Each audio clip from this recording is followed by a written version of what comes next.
Today, we are going on a seriously fascinating journey to completely dismantle those deep-rooted, limiting beliefs that are holding us back in life. We're going to unpack some incredibly powerful insights from Sandeep Maheshwari's life-changing seminars. Now, our goal today isn't just to give you a quick burst of motivation. No, we want to fundamentally shift how you view the world. We're going to do this by unlearning the societal conditioning you've gathered over the years and replacing it with a truly actionable mindset. We're basically going to completely rewire what we think it takes to be successful. So let me ask you something right off the bat. Are you already successful? Now, you might immediately think of your bank account or your job title and say, well, no. But Sandeep uses this hilarious and honestly brilliant analogy. Think about it. If you can successfully navigate a two-wheeler on chaotic Indian roads, dodging traffic, ignoring red lights when literally everyone else does, and simply surviving to tell the tale, you are already highly successful. I mean, if you put a foreigner on those exact same roads with their strict rule-following mindset, they wouldn't last a single day. It beautifully illustrates how our definition of success just constantly and unfairly shifts. Like, first, success was just learning to drive. Then it became getting a degree. Then getting a job. We just keep moving the goalposts and completely forget that we are already incredibly successful in so many areas of our lives. But to understand why we usually answer no to that question, we gotta look at what Sandeep calls the constipation smile. I know, it sounds funny, but have you ever noticed how adults act in a public setting? We wanna laugh, we wanna express pure joy, but we hold it back. We paste on this stiff, constrained smile because we're just constantly worried about what other people are gonna think.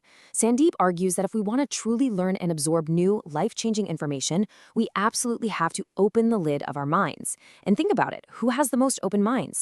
Children. To succeed, we really have to become like children again, leaving behind this stiff, conditioned adult mindset that is literally holding back our natural joy and curiosity.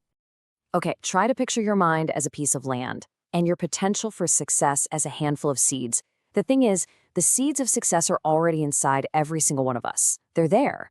But here is the absolutely crucial point. You can have the best seeds in the entire world, but if you plant them in barren, unyielding soil, nothing is going to grow. This is the whole idea behind the fertile land analogy.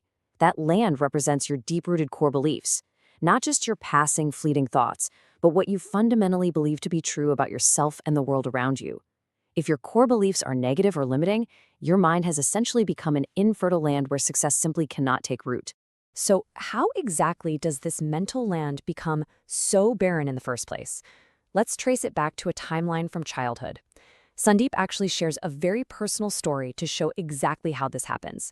When he was a young boy, he passionately wanted an imported red bicycle so he could race his friend. When he demanded it, his exhausted, middle-class father got angry and just snapped, "I am no Tata Birla," obviously referring to the famous billionaire families. Completely confused, young Sandeep went and asked his mother what a Tata Birla was. When he found out they were rich, he innocently declared, "Well, I will become a Tata Birla." But instead of nurturing that dream, his relatives called him out at family gatherings, mocking him and laughing out loud at his innocent ambition. Over time, that systematic mockery planted the seed of impossible right into his young mind, completely rendering his mental land infertile. And this whole thing brilliantly sets up the classic elephant's rope analogy. When an elephant is just a tiny baby in a circus, it gets tied to a peg with a really thin rope. The baby pulls and pulls with all its might, but it's just too weak to break it. Eventually, a limiting belief is formed. I cannot break this rope. Fast forward a few years, and that same elephant is a massive, incredibly powerful adult that could literally rip a tree right out of the ground. Yet, it stays tethered by that exact same thin rope. Why? Because it doesn't even bother to try. It is entirely trapped by a false belief from its past. And as adults, we are exactly like that fully grown elephant. We have the immense power to break these childhood limiting beliefs in a single second if we just recognize them as lies and actually try. So, if we want to snap these ropes, what do we actually do? Well, we are constantly told to just think positive. But I really want to pose this question directly to you. Does positive thinking actually work? We need to challenge this conventional wisdom right now, because, as we're about to see, just forcing yourself to repeat positive words often fails miserably. It all comes down to how the human mind actually processes information. Here is the mechanical reality of how our minds work. Our brains process images, not words. If I tell you right now, hey, do not think about a pink elephant, what did you just think about? a pink elephant, right? Sandeep uses this exact perfect example. If two people are fighting and you step in and yell, "Don't be angry, don't throw that brick," the mind literally cannot process the word don't. It only visualizes the image of anger and a brick. On top of that, science tells us we have over 60,000 thoughts a day. You simply cannot manually police 60,000 thoughts by forcing a positive word over every single negative one. It is a battle you are absolutely going to lose. So, the real game changer here is understanding the contrast between mere positive thinking and a true core belief change. Positive thinking is a lot like allopathy, Western medicine. You get a headache, you pop a pill, and you get some temporary relief. But the root cause? It's still there, and that headache is definitely coming back. Changing your core belief, on the other hand, is like Ayurveda. It might take a bit more fundamental understanding, but it permanently cures the root cause of the disease. Positive thinking is just a temporary patch. Changing your underlying belief system is the permanent cure. All right, so how do we actually change that core belief? Sandeep introduces this ultimate magic mantra, Asan hai, which simply translates to "it is easy." Let's apply this to a real-world scenario, like trying to wake up at 6 a.m. to get healthy.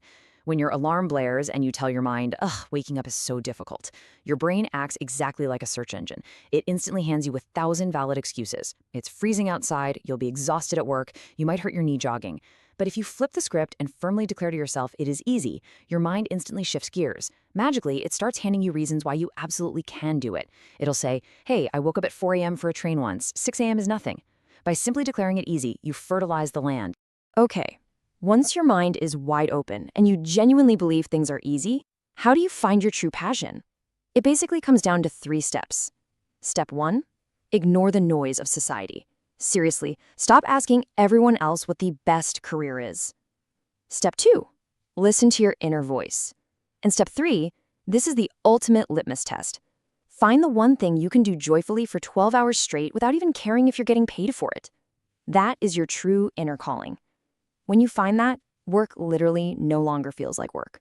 But honestly, taking action on that passion is terrifying for most of us. And why? Because of this incredibly powerful concept, sabse bada rog, kya kahenge log. The biggest disease is worrying about what people will say. Sandeep shares this vivid anecdote of a friend who had an MBA in finance. This guy was totally miserable in his corporate job, but his absolute burning passion in life was cooking. Sandeep told him, "Look, start a small food stall, a redi, for 3 or 4 lakh rupees. But his friend was totally paralyzed. He said, "I have an MBA. What will my in-laws think? What will society say if they see me running a street food stall?" He let the fear of other people's opinions completely kill his dream before it even got off the ground. Don't let this disease infect your fertile land. Now, let's just imagine for a second that you actually overcome that fear. You pursue your passion, you boldly declare it as easy, and boom, you succeed. Now, I want to ask you a pivotal question. What happens when your tree finally bears fruit? We are pivoting the narrative right now from achieving personal success to the ultimate climax of this whole philosophy. What on earth do you do once you've actually made it? To answer that, there's this really profound story about 2 farmers who passed away and went to God. God asks them what they want in their next life. The first farmer, who was just bitter and exhausted, said, "I am so tired of giving. Make it so I only ever receive money. I only want to get, and never have to give a single thing to anyone." The second farmer, feeling grateful for the life he'd lived, said, "I had a wonderful